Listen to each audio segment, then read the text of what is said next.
चंद्रपूर जिल्ह्यातील अवैध सावकारी कर्जापायी शेतकरी किडनी विक्री प्रकरणी पोलिसांनी स्थापन केली एसआयटी। अपर पोलीस अधीक्षक ईश्वर कातकाळे असतील प्रमुख। या एसआयटी मार्फत सुरू झालाय पीडित शेतकरी रोशन कुडे यांचा छळ आणि किडनी विक्री रॅकेट संदर्भातील तपास। चंद्रपूर जिल्ह्यातील अवैध सावकारी कर्जापायी शेतकरी किडनी विक्री प्रकरणी पोलिसांनी एसआयटी स्थापन केली आहे।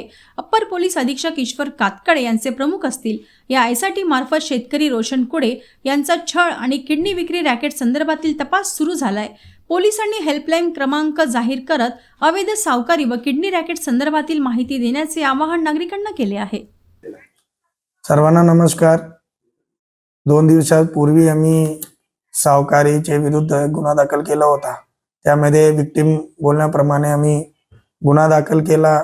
त्यामध्ये सावकारीच्या प्रकरणपणे आणि किडनी विकण्याच्या प्रकरण 2 गोष्टी आहे आणि हे खूप मोठा रॅकेट आहे का नाही त्यासाठी आणि सावकारीमध्ये किती कंप्लेंट येऊ शकतात भविष्यामध्ये त्यासाठी आम्ही एक चांगला सुपरविजनसाठी आम्ही ॲडिशनल एसपीचे अध्यक्षतान आम्ही एक एसआयटी स्थापन केलेला आहे। त्या अनुषंगाने प्रत्येक टीमला एक काम सोपवण्यात येलेला आहे। तो हा टीम आपण काम सुरू केलेला आहे।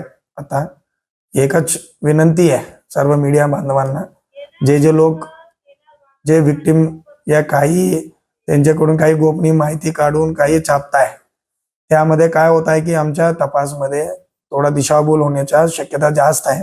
तुमच्याकडे काही माहिती असेल तर हा केस दरम्यान मी सर्वांना विनंती करतो, तुम्ही पोलीस टीमला हा माहिती द्या। आम्ही अत्यंत चांगल्यापणे तपास करून हा रॉकेट किंवा नाही आहे हा निष्पन्न करण्यासाठी आम्हाला सहकार्य करावे, हे माझी विनंती आहे।